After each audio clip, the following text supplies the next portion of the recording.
আসসালামু আলাইকুম। পড়ছি কৌশিক মজুমদারের সূর্যতামসী। ঘাটে পৌঁছে ক্লাবের অন্তত কয়েকজনকে দেখবে বলে আশা করেছিল গণপতি। কেউ নেই। একদিকে দুটো গরিব ভিখারি আগুন পোখাচ্ছে, দু একটা কুকুর ঘুরে বেড়াচ্ছে। বাকি ঘাট শুনশান। চাতালের গা বরাবর উঁচু ধাপিতে দেওয়ালের গা ঘেঁষে সবুজ চাদরে গা মাথা মুড়ি দিয়ে ঘুমিয়ে আছে কেউ একটা। ডান দিকে লাল রং করা দেওয়ালের গায়ে গাঁথা আছে বেলে পাথরের সেই ফলক। তারিণী যেন একটু নিশ্চিন্ত হলো। কেউ তো নেই, চলো চলে যাই। আর তো ফেরার উপায় নেই ভাই। ম্যাজিশিয়ানরা একবার শো এর ঘোষণা করে দিলে পৃথিবী উল্টে গেলেও তা হবে। The show must go on. কিন্তু দেখবে কে? ওই ঘুমন্ত ভিখারি আর নেড়ি কুত্তগুলো? দরকার হলে তাই। আর তুমি তো আছো। সে আছি, কিন্তু যাদের জন্য করা। আর কথা নয়, 6টা প্রায় বাজতে চলল, শোতে দেরি হয়ে যাবে। ধীরে ধীরে পোশাক খুলল গণপতি। তার গায়ে চাপা প্যান্ট আর পাতলা জামা। কনকনে ঠান্ডায় গা হাত পা জমে যাচ্ছে। চোখে মুখে হাওয়া যেন ছুরি চালিয়ে দিচ্ছে ক্রমাগত। কুয়াশা এখনো পুরো কাটেনি। গণপতি জোরে নিঃশ্বাস নিল। ফুসফুস অবধি জমে গেল যেন। দুজনে ধীর পায়ে হেঁটে চলেছে জেটির দিকে। কারো মুখে কোনো কথা নেই। সেই জেটি যেখান থেকে বছর 5 আগেই ছেড়েছিল স্যার জন লরেন্স। এদিকটায় জল খুব গভীর। জেটির শেষ প্রান্তে এসে মুখ খুলল গণপতি। আমি তৈরি, আমাকে এই বস্তায় ঢুকিয়ে দাও। বস্তার মুখ খুলে গণপতি বার করলো বিরাট বড় এক রশি, শিকল আর হ্যান্ডকাফ। যেভাবে লোকে ট্রাউজার পরে ঠিক সেই কায়দায় ঢুকে গেল বস্তার মধ্যে। তার পরামর্শ মতোই তাকে শিকল দিয়ে বাঁধল তারিণী। শিকলের শেষে লাগিয়ে দিল মোটা ইয়েল তালা। তারপর 2 পা বাঁধল রশি দিয়ে। আর সবশেষে গণপতি নিজের 2 হাত জড়ো করে বাড়িয়ে দিল তারিণীর দিকে। তারিণীর বুক ঢিপ ঢিপ করছিল। কাপা কাপা হাতে সে গণপতিকে পরিয়ে দিল স্মিথ অ্যান্ড ওয়েসন হ্যান্ডকাফ। তুমি বেরোবে কিভাবে? তারিণীর গলা কেঁপে যায়। সে তোমাকে ভাবতে হবে না, আমি সে পদ্ধতি জানি। 1 মিনিটে বেরিয়ে যাব। নাও, এবার বস্তার মুখ সেলাই করে দাও। বলেই গণপতি কোলকুজো হয়ে বস্তায় বসে পড়ল। তারিণী বস্তার মুখ বেঁধে দিল মোটা সুতো দিয়ে। ভিতর থেকে গণপতির চাপা গলার আওয়াজ শোনা গেল, এবার আমাকে ঠেলে ফেলে দাও। তারিণী বস্তার দিকে তাকায়। এখান থেকে বেরিয়ে আসা অসম্ভব। সে জেনে বুঝে খুন করতে পারবে না। জোরের সঙ্গে বলে উঠল, না। বোকামো করো না তারিণী, তুমি আমার অ্যাসিস্ট্যান্ট, যা বলছি করো। তুমি মারা গেলে আমি নিজেকে ক্ষমা করতে পারবো না। তুমি আমায় না ফেললে আমার আত্মহত্যা ছাড়া গতি থাকবে না, তাই অত ভেবো না। ফেলে দাও জলে। তুমি বেরিয়ে আসবে তো 1 মিনিটের মধ্যে, যেমন বলেছিলে? আমার ভয় করছে। পাগলামো করো না, সময় পেরিয়ে যাচ্ছে, ফেলে দাও। তারিণী জোরে শ্বাস নিল। একটু সাহস পেল বোধ হয়। তারপর নিচু হয়ে 2 হাতে বস্তাটা খিমচে ধরে গড়িয়ে দিল জেটি থেকে। উঁচু জেটির নিচে ভারী বস্তার ছপাত শব্দে যেন জ্ঞান ফিরল তারিণীর। তার 2 চোখ বেয়ে নেমে এলো জলের ধারা। নিচে জলের বড় বড় তরঙ্গ। আর কিচ্ছু নেই। তারিণীর মাথা কাজ করছিল না। সে জেটি বেয়ে ছুটতে লাগলো পুলিশ স্টেশনের দিকে। নিজের হাতে সে আজ গণপতিকে হত্যা করছে। ঘাটের পাথুরে মেঝেতে পৌঁছে কি মনে হলো, আবার জলের দিকে তাকালো। সকালের গঙ্গা একেবারে পুকুরের মতো স্থির, নিস্তরঙ্গ। জলে সামান্য ঢেউ অবধি নেই। গণপতি! 2 হাত মুখের কাছে নিয়ে চিল চিৎকারে ডাকলো তারিণী। 2টো কুকুর ভয় পেয়ে পালালো, আর ঘাটের ধারের ভিখারিরা অবাক হয়ে তার মুখের দিকে চাইল। এদিকে জলে পড়া মাত্র গণপতির মনে হলো সে মারা যাবে। তীব্র ঠান্ডা জল বস্তা ভেদ করে ভিতরে ঢুকছে। তাকিয়ে দেখলো চারদিকে কালো কালো জল। হিমালয়ের গুরুদেব তাকে মিনিট 2 দম বন্ধ করে থাকার শিক্ষা দিয়েছিলেন, কিন্তু এই ঠান্ডা জলে তার মাথা কাজ করছে না। পলায়নী বিদ্যার একটা কৌশলও মাথায় আসছে না গণপতির। জলে ভিজে দড়ি গায়ে এঁটে বসেছে, ফুসফুসে চাপ দিচ্ছে ক্রমাগত। গণপতিকে তীব্র এক আতঙ্ক গ্রাস করলো, যার কথা সে আগে কোনো দিন ভাবেনি। প্রায় মিনিট চলে গেল মুখের থেকে টর্ক রেঞ্চ বার করে হাতের হ্যান্ডকাফ খুলতে। গতকাল সারাদিন ধরে এটাই প্র্যাকটিস করেছে সে। তখন লেগেছিল 30 সেকেন্ডের কম, এখন প্রায় দ্বিগুণ সময় লাগলো। হাত ছাড়ানোর পরে কিছুটা নিশ্চিন্ত হওয়া গেল। টর্ক রেঞ্চটা নিয়ে এবার শিকলের সঙ্গে লাগানো ইয়েল তালাটা খোলার চেষ্টা শুরু করলো সে। চমকে খেয়াল করলো এই তালাটা লাগাতে গিয়ে উত্তেজনায় তারিণী তালার পিনটা কোনোভাবে বাগিয়ে দিয়েছে। ফলে রেঞ্চ আর কাজ করছে না, ক্রমাগত ঘুরে যাচ্ছে। জোরে চাপ দিতে গিয়ে রেঞ্চের একদিক আঙুলে বিঁধে গেল গণপতির। 15 সেকেন্ড লাগলো ওটাকে আবার জায়গা মতো আনতে। ঠান্ডায় হাতের আঙুলগুলো জমে যাচ্ছে, কিছুতেই ধরা যাচ্ছে না। আরও 20 সেকেন্ড খুঁচিয়ে ক্লিক আওয়াজ হতেই গণপতি বুঝলো তালা খুলেছে। এবার দড়ি আর বস্তাটা কাটতে হবে। জুতোর ভিতরে রাখা লোহার পাত খুঁজতে গিয়ে আবার আঙুলে সার পাচ্ছিল না। পাতটা ধরতে গিয়ে আঙুল কেটে গেল। তীব্র জ্বলুনি। গণপতি কিছু দেখতে পাচ্ছিল না। নাকে আসছিল হালকা রক্তের গন্ধ। 2.5 মিনিট পরে যখন তার মনে হলো আর পারবে না, ফুসফুস ফেটে যাবে দুম করে, ঠিক তখনই 2 হাঁটুর ঝটকায় বস্তা ছিঁড়ে গণপতির দেহ জলের উপরে ভেসে উঠল। বুক ভরে ঠান্ডা বাতাস নিল সে। দূরে ঘাটের পোড়া গন্ধ, পচা ফুলের গন্ধ, সবই যেন ভালো লাগলো সেই মুহূর্তে। গণপতি খুব কাছ থেকে মৃত্যুকে দেখে নিয়েছে।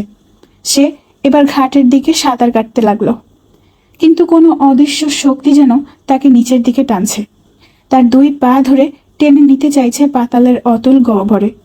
মাথা কাজ করছিল না, তবু সে বুঝতে পারল তার পা আর চলছে না। মাধ্যাকর্ষণ শক্তি তার প্রবল আকর্ষণে ডুবিয়ে দিচ্ছে গণপতিকে। জল বেড়ে উঠছে, গলা, কান, মাথা। আহ! ঠিক তখনই একটা সবল হাত তার চুলের মুঠি ধরল দৃঢ়ভাবে। তার শরীরকে নিজের শরীরের উপর রেখে নিয়ে চলল ঘাটের দিকে। তারিণী। জলের নড়াচড়া দেখেই সে ঝাঁপ মেরেছিল। গণপতি নিজেকে মুক্ত করায় অবাক হতে না হতেই দেখল কোনো অজানা কারণে আবার ডুবে যাচ্ছে। আর তাই কোনো রকম সাঁতরে গণপতির কাছে পৌঁছে গেছিল সে। ঘাটে উঠে দুজনেই চিৎপাত হয়ে শুয়ে রইল কিছুক্ষণ। কারো মুখে কোনো কথা নেই। এদিকে শহর কলকাতা জাগছে ধীরে ধীরে। গণপতি উঠে বসে, তারিণী তখনও শুয়ে। গণপতি কিছু বলতে যাবে এমন সময় একটা আওয়াজে দুজনেই চমকে উঠল। হাততালির আওয়াজ। ঘাটের দক্ষিণ পাশের সেই সিঁড়িতে সবুজ চাদর গায়ে একা দাঁড়িয়ে হাসি মুখে হাততালি দিচ্ছেন উইজার্ড ক্লাবের প্রেসিডেন্ট শ্রী নবীনচন্দ্র মান্না। 15 পরিচ্ছেদ। ছড়ার অর্থ। 20 জুন 2018, চন্দননগর। কেন জানি না আচমকা আমার এতক্ষণের ভয় ধীরে ধীরে কেটে যাচ্ছিল। এক লম্বা অন্ধকার সুড়ঙ্গ পথে আলো দেখতে পাবার মতো আমিও একটা সূত্র দেখতে পেলাম। বারবার করে দেবাশিসদার লেখাটা পড়ছিলাম। প্রিয়নাথের শেষ হার, মুরের কাব্যগাথা, গণপতির ভূতের বাক্সে তারিণীর ছেঁড়া খাতা। 4 লাইনের কবিতায় 4 জনের কথা, যার 3 জন আমার কাছে পরিচিত, 2য় জন ছাড়া। কিন্তু মুশকিল হলো এদের নিয়ে ঠিক কি বোঝাতে চেয়েছিলেন দেবাশিসদা, আর তাকে এমনভাবে মরতেই বা হলো কেন? খুব সম্ভব দেবাশিসদা এমন কিছুর খোঁজ পেয়েছিলেন যাতে কারো অস্তিত্ব বিপন্ন হতে পারে। সে বা তারা সেটার খোঁজেই এসেছিল। দেবাশিসদাকে অত্যাচার করে জানতে চেয়েছিল তার হদিস। দেবাশিসদা সহজে বলেননি, আমি নিশ্চিত। তাহলে লিঞ্চের প্রয়োজন হতো না। কিন্তু কি সেই জিনিস? কি ব্যাপার, মুখে যে কথা ফুটছে না, কিছু বুঝলেন? চমক ভাঙল পুলিশ অফিসার মুখার্জির কথায়। এদের চেনেন? এই প্রিয়নাথ, মুরো, গণপতি, তারিণী। মুরোকে চিনি না, বাকিদের চিনি। হ্যাঁ, বাহ, চমৎকার। তাহলে চাঁদমুখ করে ঠিকানাগুলো দিয়ে দিন তো, ধরে নিয়ে আসি। মশকরা করার সুযোগ পেয়ে ছাড়তে ইচ্ছে হলো না। বললাম, আগের ঠিকানা কিছু জানা আছে, কিন্তু এখন কোথায় আছেন তা জানতে গেলে একটু পরিশ্রম করতে হবে। কিরকম? একটা ওয়েজা বোর্ড লাগবে। কি বোর্ড? বাংলায় বলুন। অফিসারের চোখ মুখ দিয়ে প্রচুর বিস্ময় ফেটে বেরোচ্ছে। বাংলায় বলতে গেলে বলতে হয় ভৌতিক শতলিখন যন্ত্র। একটা বড় কাঠের বোর্ডের ওপর বিভিন্ন অক্ষর এ থেকে জেড, সংখ্যা 1 থেকে 9 শূন্য লেখা থাকে। তার ওপর তিনকোনা এক বোর্ড ক্যাস্টর দানার ওপরে এমনভাবে বসানো থাকে যাতে বড় বোর্ডটা নির্বিঘ্নে ঘুরতে পারে। হাতের আঙুলের চাপে ছোট বোর্ড বড় বোর্ডের লেখা অক্ষরের ওপর ঘুরে ঘুরে এক একটা শব্দকে নির্দেশ করে। বিদেহী আত্মাই নাকি মিডিয়ামের আঙুলের ওপর ভর করে উত্তরের শব্দগুলো বলে দেয়। মানে? ধরুন কয়েকজন একসঙ্গে বসেছেন, চোখ খুলে ধ্যান করছেন আর বলছেন, এই ঘরে কোনো শুভ শক্তি থাকলে সারাদিন। সবার হাত বোর্ডের লাভ সাইনের উপর। বোর্ডের লাভ চিহ্ন গিয়ে নিজে নিজে বসবে ইয়েস ঘরের উপর। মনে করুন আপনি জিজ্ঞেস করলেন, প্রিয়নাথ তুমি ঘরে আছো? দেখবেন আবার সেই লাভ চিহ্ন ইয়েস ঘরে বসবে। তারপর আপনার যা যা জিজ্ঞেস করার করে নেবেন। তবে হ্যাঁ, উত্তর যেন হ্যাঁ নাতে হয়। বেশি বড় উত্তর তেনারা দিতে পারেন না। শুনুন মশাই, আমার সঙ্গে ফাজলামি করতে আসবেন না, হ্যাঁ? এমন জায়গায় পড়ে দেব যে 7 দিন সোজা হয়ে বসতে পারবেন না। সোজা কথায় বলুন, এদের ঠিকানা জানেন না জানেন না? বুঝলাম বেশ বাড়াবাড়ি করে ফেলেছি, তবু কনফিডেন্স হারালাম না। কি করে জানবো? 3 জনই মরেছেন বহুকাল হলো, এখনকার ঠিকানা জানা নেই। কারা এরা? প্রিয়নাথকে অন্তত আপনার চেনা উচিত ছিল। যাই হোক, বলে দিই, দেবাশিসদার থেকেই এর কথা শোনা। প্রিয়নাথ মুখোপাধ্যায়ের জন্ম 1855 সালে নদিয়ার চুয়াডাঙ্গায়। পেশায় পুলিশ কর্মচারী, বাংলায় প্রথম গোয়েন্দা গল্পের লেখক। প্রধানত নিজের অভিজ্ঞতা নিয়ে দারোগার দপ্তর নামে একটা সিরিজ 1297 বঙ্গাব্দ থেকে টানা 12 বছর চালিয়েছেন তিনি। তখনকার দিনে হটকেকের মতো বিক্রি হতো। প্রিয়নাথ 1878 থেকে 1911 সালের 15 মে অবধি কলকাতা ডিটেকটিভ পুলিশে কাজ করেন। দারোগার দপ্তর প্রতি মাসে বেরোতো। তখনকার দিনে সব শিক্ষিত বাঙালির ঘরে অন্তত 2-1 কপি এই বই দেখা যেতই। যেসব কেস প্রিয়নাথ সলভ করেছিলেন তাদের বিস্তারিত বিবরণ লেখা থাকতো এর পাতায় পাতায়। অবশ্য পরে পাঠকের চাহিদার চাপে কিছু বিদেশি গল্পও সত্যি বলে চালিয়েছেন। ও, তা এই ভদ্রলোকের হারের কেসটা কি? সেটাই তো মাথায় ঢুকছে না। হার হলে না হয় বুঝতাম, কোনো কেসে হার জিতের হারের কথা হচ্ছে। আবার গলায় পরার অলংকার যে হার, তাও হতে পারত। কিন্তু এ হার তো হাড্ডি, যা মানুষের 206খানা থাকে। বলেই চমকে উঠলাম। জটায়ুর ভাষায় হাই ভোল্টেজ স্পার্ক। বুঝেছি, প্রিয়নাথের শেষ হার কি বুঝেছি। শোনা যায় জীবৎকালে মোট 206টা কাহিনী লিখেছিলেন প্রিয়নাথ, যার মধ্যে 205টার সন্ধান পাওয়া যায়। আর একটা কাহিনী কবে লিখেছিলেন, কি ছিল তাতে কেউ জানে না। হয়তো এমন কিছু ছিল যা তখন প্রকাশের অযোগ্য মনে করে পাণ্ডুলিপি ধ্বংস করে দিয়েছিলেন প্রিয়নাথ নিজেই। হয়তো সেই কেসে তার হার হয়েছিল। অন্তত এমনটাই এতদিন ভাবা হতো। কিন্তু দেবাশিসদার এই লেখা পেয়ে কেন জানি মনে হচ্ছে প্রিয়নাথের এই হারিয়ে যাওয়া পাণ্ডুলিপির খোঁজ তিনি পেয়েছিলেন। সে পাণ্ডুলিপির খুব দাম বুঝি? অফিসারের গলা এবার বেশ নরম। দাম তো বটেই, হাতে পেয়ে গেলে কলকাতার ইতিহাস আবার নতুন করে লিখতে হবে কিনা কে জানে। বুঝতে পারছিলাম ইন্সপেক্টর গভীর চিন্তায় পড়েছেন।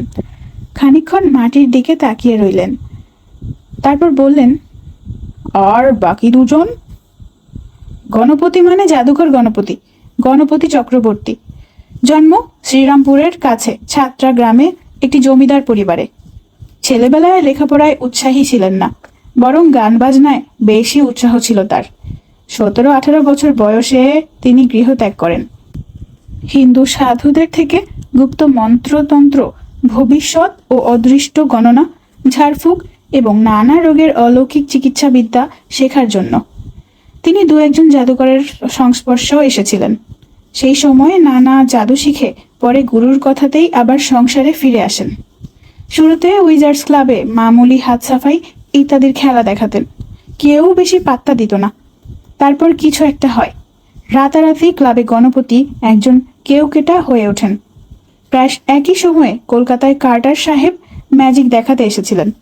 সাহেবের শেষ শোতে একটা দুর্ঘটনা ঘটে।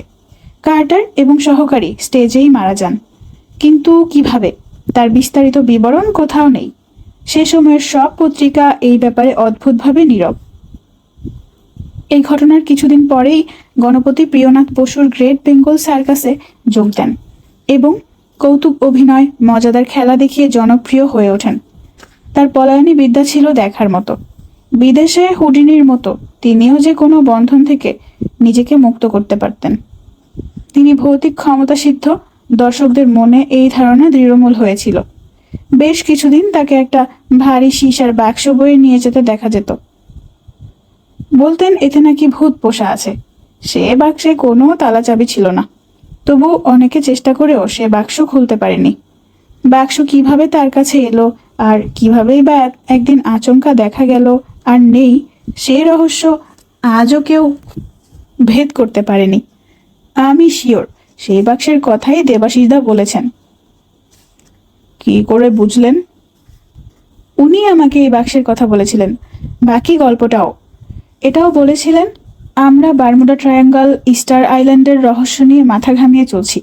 এদিকে ঘরের পাশেই এত বড় সব রহস্য লুকিয়ে আছে, তার খোঁজ কেউ রাখি না।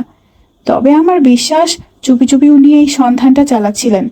প্রায়ই বলতেন, ভাবতাম আমি একাই এসব জানি, এখন দেখি পিছনের লোক লেগেছে। তারা কারা বা উনি কি খুঁজছেন কোনো দিন বলেননি। আর তারিনি? স্পষ্টই অফিসার এবার বেশ কৌতূহলী। ইনি এমন একজন যার সঙ্গে আমার রক্তের সম্পর্ক রয়েছে। আমার বড় দাদু, স্বর্গীয় তারিণীচরণ রায়, কলকাতার প্রথম বাঙালি প্রাইভেট ডিটেকটিভ। তারিণীচরণ 1890-এর শেষ থেকে কলকাতায় ডিটেকটিভগিরি শুরু করেন। প্রায় সে সময় থেকেই তার ডায়েরি লেখার স্বভাব। মৃত্যুর আগে অবধি প্রায় সব ডায়েরি আমার কাছে আছে, শুধু 1892 থেকে 93-এর শেষের দিকের কিছু অংশের পাতা ছেঁড়া। 1895 থেকে 96 ডায়েরিটাই নেই। এও তো এক রহস্য, অফিসার বললেন। তা তো বটেই। দেবাশিসদা এই ডায়েরির ব্যাপারে জানতেন, আমাকে প্রশ্ন করতেন, জানতে চাইতেন তারিণী সম্পর্কে। একবার বলেছিলেন ওই ছেঁড়া পাতাগুলো নাকি এক গ্র্যান্ড ডিজাইনের, এক বিরাট জিক্স পাজলের শেষ কটা টুকরো। কিসের ডিজাইন, কি পাজল, কিচ্ছু খুলে বলেননি। তাহলে আপনার কি মনে হয় এই লিস্টটা মরার আগে আপনাকে লিখে পাঠানোর মানে কি? আমি আবার ভালো করে লিস্টটা দেখলাম, আর এবার দুটো নতুন ব্যাপার চোখে পড়ল। এক, কবিতাটা জেল পেনে লেখা ধরে ধরে, আর তুর্বসু জানেটা ডট পেনে দ্রুত হাতে, যার একটাই মানে কবিতাটা আগে কোথাও লেখা ছিল, তাড়াহুড়ো করে সেই প্যাডের পাতা ছিঁড়ে নিচে আমার নাম লেখা হয়েছে। দ্বিতীয়, যে প্যাডে কবিতা লেখা ছিল তার বাঁ দিকে পারফোরেশন, তাড়াতাড়ি ছিঁড়তে গিয়ে কাগজ অসমানভাবে ছেঁড়া হয়েছে, ফলে পারফোরেশন বরাবর কাগজ না ছিঁড়ে মাঝে কিছুটা ঢুকে গেছে, আর তাতেই হয়েছে বিপত্তি। মুরের কাব্যগাথা শব্দে মুরের আগে আর একটি বা একাধিক শব্দ লেখা ছিল, আভাস পাওয়া যাচ্ছে কিন্তু বোঝা যাচ্ছে না।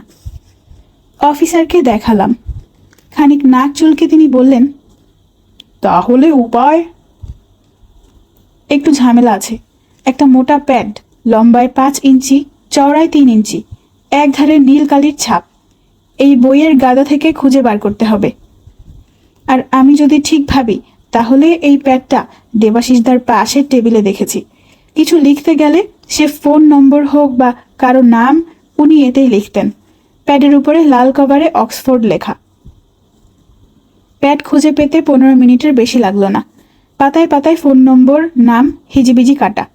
আমার নাম আর নম্বরের পাশে লাল কালিতে লেখা তারিণীর প্রপৌত্র। মাঝামাঝি গিয়ে ছেঁড়া পাতাটা পাওয়া গেল। ত্রিভুজের মতো ছোট্ট একটা কাগজের টুকরো তাতে আটকানো, খুদে অক্ষরে কি যেন লেখা। ভালো করে দেখতে দেখা গেল লেখা আছে তৈ, মানে তৈমুরের কাব্যগাথা। এতে লাভের লাভ কি হলো বুঝলাম না। কে এই তৈমুর? তার কাব্যগাথার সঙ্গে তারিণী বা প্রিয়নাথের কি সম্পর্ক? কিছুটা জট খুলতে না খুলতে আবার পাকিয়ে গেল। অফিসার পাশেই ছিলেন। কিছু বুঝতে পারছেন? এটা বুঝছি না, তবে বাকি তিনটে থেকে একটা ভাষা ভাষা ধারণা যেন আকার নিচ্ছে। কিরকম? 1892 থেকে 93 সালে যে সময় তারিণীর ডায়েরির পাতা গায়েব হয়ে গেছে, ঠিক সেই সময়ই প্রিয়নাথ দারোগাগিরি করছেন। গণপতি তার ক্যারিয়ার শুরু করবেন বলে ভাবছেন। একই সময় এই তিনজন একসঙ্গে কলকাতা শহরে হেঁটে বেড়াচ্ছেন। আর ঠিক সেই সময়ে কার্টারের শেষ ম্যাজিক শোতে স্টেজেই মৃত্যু হচ্ছে। সে মৃত্যু এমন মৃত্যু যে কোনো পত্রিকা খোলসা করে বলছে না ঠিক কি হয়েছিল। না স্যার, আমি নিশ্চিত ভয়ানক কিছু একটা ঘটেছিল সে সময়। সে না হয় হলো, কিন্তু সে তো 100 বছরের আগের ঘটনা, আর এই খুন তো টাটকা আজকের। এত পুরনো ঘটনা যদি কিছু ঘটেও থাকে, তার জন্য এতদিন পরে দেবাশিস বাবুকে মরতে হবে কেন? দেবাশিস দা নিশ্চয়ই কিছু সন্ধান পেয়েছিলেন, কিছু বিপদ চিরকালীন। ধরে নিন এটাও সেরকম কিছু একটা। গত 100 বছর ধরে কেউ বা কারা একটা দৈত্যকে ঘুম পাড়িয়ে রাখতে চাইছে। আমার স্ত্রীর বিশ্বাস দেবাশিস গুহ জেনে হোক বা না জেনে হোক সেই দৈত্যের গায়ে ঢিল ছুঁড়ে তার ঘুম ভাঙাতে চেয়েছিলেন।